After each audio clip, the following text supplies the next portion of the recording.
شمالی یورپ میں واقع ڈنمارک کے شمال میں سویڈن اور ناروے ہیں اور جنوب میں جرمنی، مشرق میں بحیرہ بالٹک اور مغرب میں بحیرہ شمالی میں واقع اسکینڈینیوین کنٹری ہے۔ ڈنمارک کا آفیشیل نام کنگڈم آف ڈنمارک ہے۔ ڈنمارک دنیا کے سب سے خوشحال اور پرامن ممالک میں سے ایک ہے۔ ڈنمارک کا جھنڈا دنیا کے کسی بھی ملک کے جھنڈے سے پرانا ہے، جو 1219 سے استعمال کیا جا رہا ہے۔ ڈنمارک کی تاریخ کے اہم حصوں کا پتہ پتھروں سے ملتا ہے۔ سب سے پرانا پتھر تقریباً 9ویں صدی کا ہے۔ یہ پتھر ڈنمارک کے شہر جیلنگ میں موجود ہے۔ ڈنمارک کا نام یہیں پہلی بار لیا گیا تھا۔ بادشاہ ہرلڈ نے پورے ڈنمارک اور ناروے پر حکومت کی۔ 12ویں صدی میں ویلڈیمر ڈنمارک کا بادشاہ تھا۔ اس نے ایسٹ لینڈ کو فتح کیا۔ ایسٹ لینڈ کا دارالحکومت ٹیلن تھا۔ اس کی بنیاد ڈینش لوگوں نے ہی رکھی تھی۔ 13ویں صدی کے آخر میں ملکہ مارگریٹ نے ڈنمارک، سویڈن اور ناروے پر حکومت کی۔ ڈنمارک نے یورپی یونین کی رکنیت 1 جنوری 1973 میں حاصل کی۔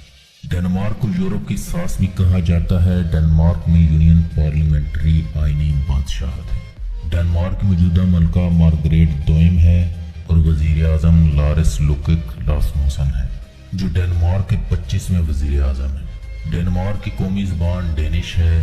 دوسری بولی جانے والی زبانیں فیروئز، گرین لینڈک اور جرمن ہیں۔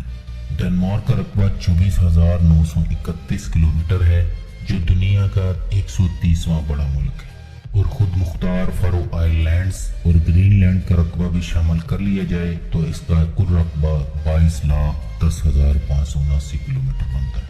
ڈنمارک کی آبادی 5.79 ملین ہے، جو آبادی کے لحاظ سے 192 نمبر پر شمار ہوتا ہے۔ کوپن ہیگن اس کا دارالحکومت ہے اور ملک کا سب سے بڑا شہر بھی۔ کوپن ہیگن کو دنیا کے سب سے خوبصورت اور تمام سہولتوں کی دستیابی کے لحاظ سے پہلے نمبر پر شمار کیا جاتا ہے۔ دارالحکومت کی آبادی تقریباً 12 لاکھ کے قریب ہے اور دوسرا بڑا شہر اراہس ہے، جس کی آبادی 2,40,000 کے قریب ہے۔ ڈنمارک اور سویڈن کو آپس میں ملانے کے لیے سمندر پر پل بنایا گیا ہے۔ اس پل کی خاصیت آدھا سمندر کے اوپر ہے اور آدھا سمندر کے نیچے۔ آپ نے اپنے اسمارٹ فون میں بلوٹوتھ ضرور استعمال کیا ہوگا۔ اس کا نام ڈنمارک کے دوسرے بادشاہ ہرلڈ بلوٹوتھ کے نام پر رکھا گیا۔ ہرلڈ نے بکھری ہوئی سلطنت کو متحد کیا تھا۔ بلوٹوتھ بھی مختلف ڈیوائسز کو باہم منسلک کرتا ہے۔ بلوٹوتھ کا لوگو بھی ہرلڈ بلوٹوتھ کے نام کے ابتدائی حروف سے بنایا گیا۔ ڈنمارک کا امیر ترین شخص اینڈرس ہولچ پولیسن ہے، جس کی دولت کی مالیت 7.4 ارب ڈالر ہے، جو کپڑوں کی مشہور چین بیسٹ سیلر کے مالک ہیں۔ ڈنمارک میں لوگ سال بھر پرانے شیشے کے برتنوں کو سنبھال کر رکھتے ہیں اور 31 دسمبر کی شام دوستوں اور رشتہ داروں کے دروازے سے انہیں توڑ کر چکنا چور کر دیتے ہیں۔ لیگو ڈنمارک کی کمپنی ہے۔ لیگو کا مطلب ہے اچھا کھیلو۔ یہ کمپنی 1932 میں بنائی گئی تھی۔ یہ اب تک 3.2 خرب لیگو برک سیل کر چکی ہے۔ ڈنمارک کی سرحد صرف جرمنی کے ساتھ ملتی ہے، باقی تمام ممالک کے درمیان پانی ہے۔ ڈنمارک کی لیرپک مکھن دنیا بھر میں مشہور ہے۔ یہ پتہ نہیں سور کے دودھ سے بنتا ہے یا گائے کے۔ ڈنمارک دنیا کا 5واں بڑا فوڈ برآمد کرنے والا ملک ہے۔ ڈنمارک کی آرمی کو رائل ڈینش آرمی کہا جاتا ہے، جس کے ایکٹیو سولجر کی تعداد 12,500 ہے اور ریزرو آرمی 63,000 کے قریب ہے۔ اس کی بنیاد 17 نومبر 1614 کو رکھی گئی، یعنی 404 سال ہو گئے ہیں، اور اسے دنیا کی سب سے قدیم آرمی بھی شمار کیا جاتا ہے۔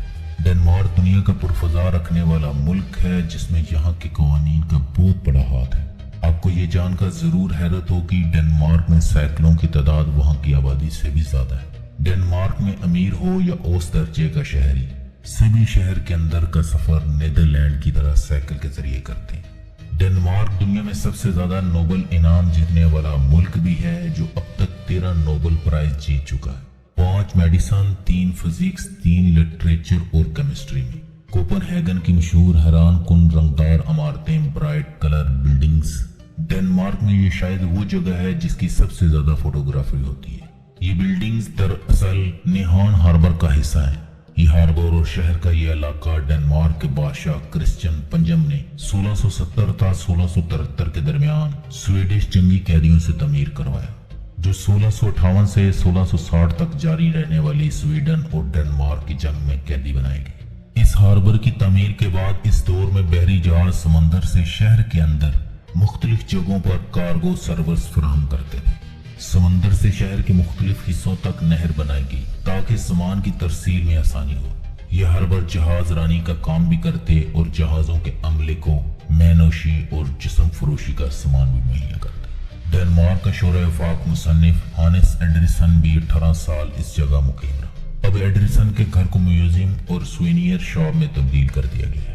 ڈنمارک کا سالانہ جی ڈی پی 287 ارب ڈالر ہے جو دنیا میں 52ویں نمبر پر شمار ہوتا ہے۔ ڈنمارک کی فی کس آمدنی 49,883 ڈالر ہے جو دنیا میں 19ویں نمبر پر شمار ہوتی ہے۔ ڈنمارک 14.4 ارب ڈالر کمپیوٹر اور مشینری سے کماتا ہے، 13 ارب ڈالر فارماسیوٹیکل سے کماتا ہے، 5 ارب ڈالر تیل سے، 4.1 ارب ڈالر میڈیکل آلات سے، 3.7 ارب ڈالر خنزیر کے گوشت سے۔ ڈنمارک میں انسانوں کی تعداد 5.7 ملین ہے اور سور کی تعداد 27 ملین ہے۔ 3.6 ارب ڈالر مچھلی سے، 2.9 ارب ڈالر فرنیچر سے اور 2.9 ارب ڈالر گاڑیوں سے اور 2.8 ارب ڈالر انڈے اور شہد سے اکٹھا کرتا ہے۔ ڈنمارک کی سب سے بڑی کمپنی مارسک کنٹینر سپلائی کرنے والی کمپنی ہے۔ ڈنمارک کی کرنسی ڈینش کراؤن ہے جو پاکستانی 18.30 روپوں کے برابر ہے۔ کراؤن یا کرونا کو لاطینی کرونا سے نکالا گیا جس کا مطلب ہے تاج۔ شمالی یورپ کے مختلف ممالک Sweden, Norway, Denmark, Iceland اور ایسٹونیا اور چیک جمہوریہ میں بھی کرونا نامی کرنسی استعمال ہوتی ہے۔ ڈنمارک میں ڈرائیونگ رائٹ ہینڈ ہے۔ ڈنمارک کی سب سے اونچی بلڈنگ ہارلیو ہاسپٹل کی ہے جس کی ہائٹ 120 میٹر یعنی 394 فیٹ ہے اور اس ہاسپٹل کو دنیا کا 8واں جدید ترین ہاسپٹل ہونے کا اعزاز بھی حاصل ہے۔ ڈنمارک کا لٹریسی ریٹ 99% ہے۔ یونیورسٹی آف کوپن ہیگن کو ملک کی نمبر 1 یونیورسٹی ہونے کا اعزاز حاصل ہے۔ یہ یونیورسٹی دنیا کی 30ویں نمبر کی اچھی یونیورسٹی ہے۔ ڈنمارک کا مطلب لینڈز آف ٹینز ہے۔ ڈنمارک میں 184 دن سال میں برف باری کا ریکارڈ ہے۔ ڈینش سلطنت دنیا میں سب سے قدیم ترین مسلسل بادشاہت ہے اور 1000 سال سے زائد سے عرصے سے موجود ہے۔ ڈنمارک پاکستان سے ٹائم کے لحاظ سے 3 گھنٹے پیچھے ہے۔ کوپن ہیگن میں مناروں والی پہلی مسجد کا افتتاح ہوا۔ اس مسجد کی تعمیر کے خلاف ڈنمارک میں مظاہرے ہوئے۔ 6700 اسکوائر میٹر پر تعمیر کی جانے والی اس مسجد کی عمارت میں مسجد کے علاوہ ثقافتی مرکز، اسٹوڈیو اور فٹنس سینٹر بھی موجود ہے۔ اس مسجد کے لیے قطر نے 150 ملین کراؤن دیے ہیں جو تقریباً 20 ملین یورو بنتے ہیں۔ افتتاحی تقریب میں کسی ڈینش سیاستدان کا موجود نہ ہونا بھی اس بات کا ثبوت ہے۔ ڈنمارک میں شدید مخالفت پائی جاتی ہے۔ ڈنمارک میں آباد 2 لاکھ مسلمانوں کو امید تھی کہ ڈینش معاشرہ انہیں قبول کر سکتا ہے، تاہم حکومت کی جانب سے افتتاحی تقریب میں کسی ڈینش سیاستدان کا موجود نہ ہونا اس بات کا ثبوت ہے۔ ڈنمارک میں مسلمانوں کے خلاف شدید مخالفت پائی جاتی ہے۔ ڈنمارک کے کنٹری کوڈ 3 ہے۔ ڈنمارک کا +45، فارو آئس لینڈ کا +298 ہے، گرین لینڈ کا +299 ہے اور اسی طرح اس کے 3 ڈومین نیم میں .dk .fo.gl ہے۔ ڈنمارک کا شمار دنیا کے سب سے کم کرپٹ ترین ممالک میں پہلے نمبر پر ہے، یعنی بدعنوانی کا تصور بھی نہیں پایا جاتا۔ ڈنمارک کو دنیا کے سب سے خوشباش لوگوں کا ملک کہا جاتا ہے۔ ڈنمارک میں ہر شخص دن میں 4 کپ کافی پیتا ہے۔ گرین لینڈ دنیا کا سب سے بڑا جزیرہ ہے جو ڈنمارک کی ملکیت ہے۔ ڈنمارک میں ساحلی سمندر 11,771 کلومیٹر ہے جو دیواریں چین سے کہیں زیادہ ہے۔ ڈنمارک کے ساحل سرفنگ کے حوالے سے اسکینڈینیوین کنٹری میں سب سے بہترین مانے جاتے ہیں۔ ڈنمارک کو دنیا کا سب سے مشکل ملک کہا جاتا ہے جہاں پیسہ سیو کرنا مشکل ہے۔ کوپن ہیگن ہیجے اسٹریٹ 3.2 کلومیٹر لمبی ہے جو پیدل چلنے والوں کے لیے ہے۔ فٹ بال ڈنمارک کا قومی کھیل ہے۔ ڈنمارک کے 2/3 افراد کے نام کا اینڈ سین سے ہوتا ہے۔ ڈنمارک میں حکومت کے فراہم کردہ ناموں کے علاوہ نام رکھنے کی اجازت نہیں۔ ڈنمارک میں شادی کرنا ضروری نہیں سمجھا جاتا۔ ڈنمارک کے لوگ اپنے دوستوں کے ساتھ بات چیت کرنا پسند کرتے ہیں، اجنبیوں کے ساتھ نہیں۔ ڈنمارک میں لڑکیوں سے کبھی بھی ان کی تنخواہ نہ پوچھیں۔